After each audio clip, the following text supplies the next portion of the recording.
శ్రీ గురుభ్యో నమః. హిమాలయన్ భక్తి టీవీ ప్రేక్షకులకు నమస్కారం. కార్తీక పురాణము 26వ రోజు పారాయణము.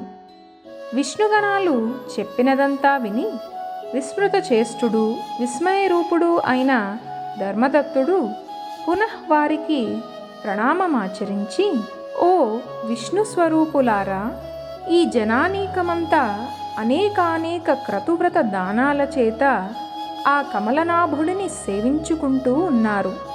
వాటన్నింటిలోనూ ఏ ఒక్కదానిని ఆచరించడం వలన విష్ణువునకు అత్యంతమైన ప్రీతి కలుగుతుందో, దేని వలన విష్ణు సాక్షాత్కారం లభిస్తుందో దానిని సెలవీయండి అని వేడుకున్న మీదట విష్ణుగణాలు అతనిని ఇలా సమాధానపరచసాగాయి. పాపరహితుడైన బ్రాహ్మణుడా, నీవడిగిన ప్రశ్నకు ఇతిహాసపూర్వకమైన సమాధానాన్ని చెబుతాను విను. పూర్వం కాంచీపురాన్ని చోళుడు అనే రాజు పరిపాలించేవాడు. అతని పేరు మీదనే ఆ ప్రాంతాలన్నీ చోళదేశాలుగా ప్రఖ్యాతి వహించాయి. ధర్మ పాలనకు పెట్టింది పేరైన ఆ రాజు విష్ణు ప్రీతికై అనేకానేక యజ్ఞాలను నిర్వర్తించాడు. అతని యజ్ఞాలకై నిర్మించబడిన బంగారపు యూప స్తంభాలతో తామ్రపర్ణి నది యొక్క 2 తీరాలు కూడా కుబేరోద్యానవనాలై చైత్ర రథాల వలె ప్రకాశించేవి. అటువంటి రాజు ఒకానొక నాడు అనంతశయనమనే పేర యోగనిద్రా ముద్రితుడై ఉండే విష్ణువాలయానికి వెళ్ళి మణిమౌక్తిక సువర్ణ పుష్పాదులతో ఆ శ్రీహరిని అర్చించి సాష్టాంగ దండ ప్రణామాలు చేసి స్థిమితంగా అక్కడ శ్రీహరి సన్నిధిలోనే కూర్చున్నాడు. అంతలోనే విష్ణుదాసుడనే బ్రాహ్మణుడొకడు విష్ణువార్చనార్థమై ఆ ఆలయానికి వచ్చాడు. విష్ణు సూక్తాన్ని పఠిస్తూ అతడా విష్ణు సంజ్ఞను అభిషేకించి తులసీ దళాలతోనూ గుత్తులతోనూ విష్ణు పూజను నిర్వహించాడు. అది చూసి రాజుకి కోపం వచ్చింది. ఆ కోపంలో తాను ధర్మవేత్త అయి కూడా అవతలి వ్యక్తి యొక్క బ్రాహ్మణాభిజాత్యాన్ని విస్మరించి, ఓరి విష్ణుదాసుడా, నేను మాణిక్యాలతోనూ బంగారు పువ్వులతోనూ చేసిన నా పూజ వలన ప్రకాశమానుడైన ఆ ప్రభువును నీ తులసి ఆకుల పూజతో ఎందుకు కప్పేశావురా? నేనెంత భక్తితో ఆచరించిన పూజనిలా పాడు చేశావంటే అసలు నీకు విష్ణుభక్తి అంటే ఏమిటో తెలుసా అని చీదరించుకున్నాడు. ఆ మాటలకు ఆ బాపడికి కూడా కోపం వచ్చింది. అవతలి వ్యక్తి రాజు అనే గౌరవాన్ని కూడా అతిక్రమించి, ఓ రాజా, నీకు దైవభక్తి లేదు సరికదా, రాజ్యైశ్వర్యమత్తుడవై ఉన్నావు. విష్ణు ప్రీత్యర్థం నీ చేత ఆచరించబడిన యజ్ఞం ఏదైనా ఉంటే ఒక్కటి చెప్పు అని ఎదిరించాడు. అతని మాటలకు అవహేళనగా నవ్వుతూ, నీ మాటల వలన నీవే విష్ణుభక్తి శూన్యుడవని తెలుస్తూనే ఉంది. ధనహీనుడవు దరిద్రుడవు అయిన నీకు భక్తి ఎలా కలుగుతుంది? అసలు నీవెప్పుడైనా విష్ణుప్రీతిగా ఒక యజ్ఞాన్ని చేశావా? కనీసం ఒక దేవాలయాన్ని కట్టించావా? ఏమీ చేయలేని వాడవైన నీకు భక్తుడవనే అహంకారం మాత్రం అధికంగా ఉంది. ఓ సదస్యులారా, సద్బ్రాహ్మణులారా, శ్రద్ధాళువులై వినండి. నేను విష్ణు సాక్షాత్కారాన్ని పొందుతానో ఈ బ్రాహ్మణుడే పొందుతాడో నిదానించి చూడండి. అంతటితో మా ఇద్దరిలో భక్తి ఎటువంటిదో మీకే తెలుస్తుంది అని ప్రతిజ్ఞాపూర్వకంగా పలికి చోళుడు స్వగృహానికి వెళ్ళి ముద్గలుడు అనే మునిని ఆచార్యునిగా వరించి విష్ణు సత్ర యాగానికి పూనుకున్నాడు. బహుకాల పూర్వం గయాక్షేత్రంలో ఋషి సముదాయముల చేత చేయబడినది. అన్నదానాలు అనేకానేక దక్షిణులతో సామాన్యులకు ఆచరించ సాధ్యం కానిది, సర్వ సమృద్ధిమంతమైనది అయిన ఆ యజ్ఞాన్ని చేయసాగాడు రాజు. పేదవాడైన విష్ణుదాసుడు ఆ గుడిలోనే విష్ణు దీక్షితుడై హరిప్రీతికై ఆచరించవలసిన మాఘ కార్తీక వ్రతాచరణలు, తులసీవన సంరక్షణలు, ఏకాదశి నాడు ద్వాదశాక్షరీయుత విష్ణు జపం, షోడశోపచార విధిని, నిత్య పూజలను, నృత్య గీత వాద్యాది మంగళ ధ్వనులతోనూ ఈ విధంగా తన శక్తి మేరకు భక్తియుక్తులతో ఆచరించసాగాడు. నిత్యము సర్వవేళలలోనూ భోజనాది సమయాలలోనూ సంచారమందు తుదకు నిద్రలో కూడా హరినామస్మరణ చేస్తూ ప్రత్యేకించి మాఘ కార్తీక మాసాలలో విశేష నియమ పాలనని ఆచరిస్తూ ఉన్నాడు. ఈ విధంగా భక్తులైన చోళ విష్ణుదాసులిద్దరూ కూడా తమ సర్వేంద్రియ వ్యాపారాలను వ్రతనిష్టలోనే నిలిపి విష్ణు సాక్షాత్కార ప్రాప్తి కోసం చాలా కాలం తమ వ్రతాలను ఆచరిస్తూనే ఉండిపోయారు.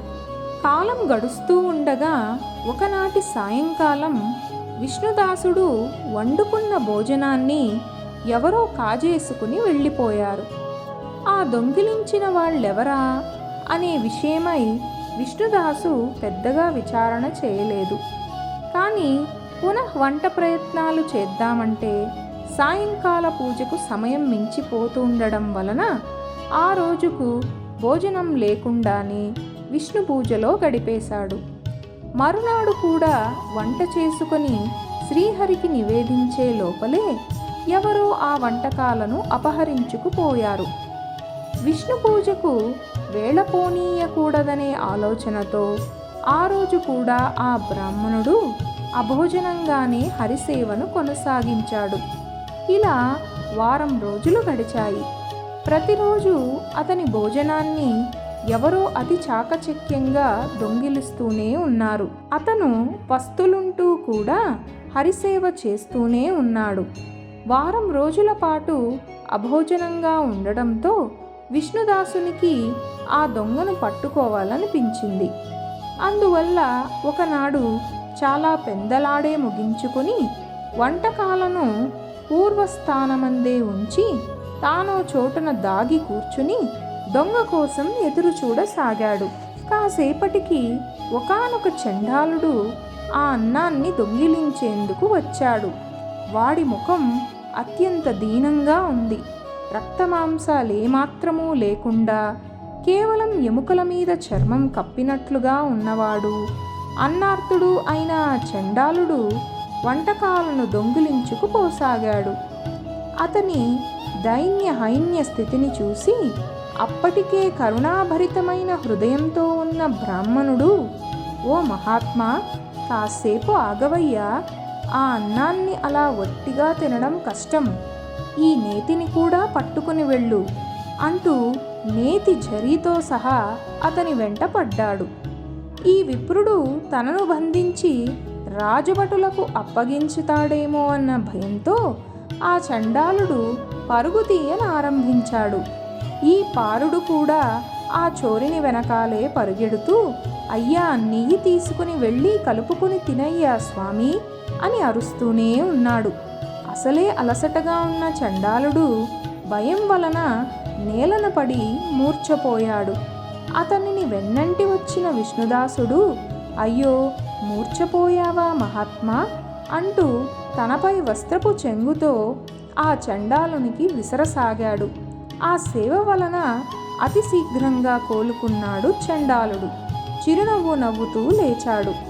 ఇప్పుడితను విష్ణుదాసుని కళ్లకు శంఖ చక్ర గదాబ్జధారి పీతాంబరుడు, చతుర్భుజుడు, శ్రీవత్స లాంఛితుడు, కౌస్తుభాలంకృతుడు అయిన శ్రీమన్నారాయణుని వలె గోచరించడంతో అతగాడు సాత్విక భావావృతుడైపోయి అవాక్కుగా ఉండిపోయాడు. ఈ భక్త భగవానుల సంగమ దర్శనార్థం ఇంద్రాదులెందరో విమానారూఢులై ఆ ప్రాంతాలకు వచ్చారు. విష్ణువు మీద, విష్ణుదాసుడి మీద కూడా విరివాన కురిపించారు. అప్సరసలు ఆడారు, గంధర్వులు పాడారు, దేవగణాల వందలాది విమానాలతో ఆకాశం నిండిపోయినట్లు అనిపించింది. అనంతరం ఆ ఆదినారాయణుడు విష్ణుదాసుని గృచ్చి కౌగిలించుకున్నాడు. తన సారూప్యాన్ని ప్రసాదించి తనతో పాటే తన విమానం ఎక్కించుకుని వైకుంఠానికి బయలుదేరాడు. యజ్ఞవాటికలో ఉన్న చోళుడు గగనాములైన బ్రాహ్మణ బ్రహ్మ జనకులిద్దరినీ చూసి ఆశ్చర్యపోయాడు. తక్షణమే తన ఆచార్యుని పిలిచి, ఓ ముద్గరముని, నాతో వివాదమాడిన ఆ నిరుపేద విప్రుడు విష్ణు రూపాన్ని పొంది వైకుంఠానికి వెళ్ళిపోతున్నాడు. అమితైశ్వర్యవంతుడనైన నేను అసాధ్యాలైన యజ్ఞదానాలను చేస్తూ కూడా విష్ణు సాక్షాత్కారాన్ని పొందలేకపోయానంటే ఇక వైకుంఠం అసంగతమే కదా. నేను ఎన్ని యజ్ఞాలు చేసినా, బ్రాహ్మణులు కోరినంత దక్షిణలను సమర్పించినా కూడా ఆ శ్రీహరికి నా మీద లేసమైనా కృప కలిగినట్లు లేదు. దీనిని బట్టి కేవల భక్తియే తప్ప విష్ణు అనుగ్రహానికి మరో మార్గం లేదు. ఈ యజ్ఞ యాగాది కర్మకాండలన్నీ అనవసరంగా భావిస్తున్నాను అని చెప్పాడు. బాల్యం నుంచి యజ్ఞదీక్షలోనే ఉండడం వలన నిస్సంతుడైన ఆ రాజు తన సింహాసనం మీద తన మేనల్లునికి స్వయంగా పట్టాభిషేకం చేశాడు. శ్లోకము: తస్మాదత్యాపి తద్దేశే సదా రాజ్యాంశ భాగినః స్వశ్రియా ఏవ జాయంతే తత్కృతా విధివర్తినః. ఆ కారణం చేతనే ఇప్పటికీ కూడా ఆ చోళ దేశాలలో రాజ్యాధికారాన్ని పొందడంలో రాజుల మేనళ్ళుల్లే కర్తలవుతూ ఉన్నారు. అనంతరం చోళుడు యజ్ఞ హోమగుండం దగ్గరకు చేరి, ఓ శ్రీహరి, త్రికరణ శుద్ధిగా నీ ఎందలి భక్తిని నా యందు సుస్థిరం చేయి తండ్రి అని ప్రార్థించి సమస్త సదస్యులు చూస్తుండగానే అగ్ని ప్రవేశమాచరించాడు. శ్లోకము: ముగ్ధలస్తు అతః క్రోధార్చిక ముత్పాటయీన్ స్వకాం అతస్త్వద్యాపి తద్గోత్రే ముద్గల విశిఖాభవన్. అది చూసి క్రుద్ధుడైన ముద్గలుడు తన శిఖను పెరకివేసుకున్నాడు. అది మొదలు ఆ గోత్రం ఈనాటికి విశిఖగానే వర్ధిల్లుతుంది. హోమగుండంలో ప్రవేశించిన రాజును అందులోని అగ్ని నుంచి ఆవిర్భవించిన శ్రీహరి ఆదుకున్నాడు. చోళుని ఆలింగనం చేసుకుని అతనికి సారూప్యాన్ననుగ్రహించి అక్కడి వారందరూ ఆశ్చర్యంగా చూస్తుండగానే తనతో వైకుంఠానికి తీసుకుని వెళ్ళిపోయాడు.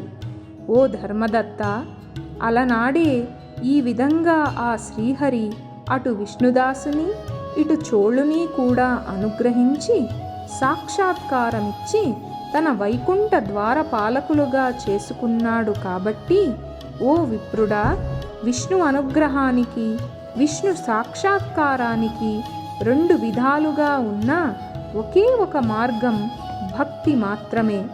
ఆ మార్గాలు రెండు, ఒకటి ఆత్మజ్ఞానం, రెండవది ఆత్మార్పణం అని ధర్మదత్తునికి బోధించి విష్ణు పార్షదులు మౌనం వహించారు. 26వ రోజు పారాయణము సమాప్తము. ఓం నమో నారాయణాయ. ఓం నమః శివాయ.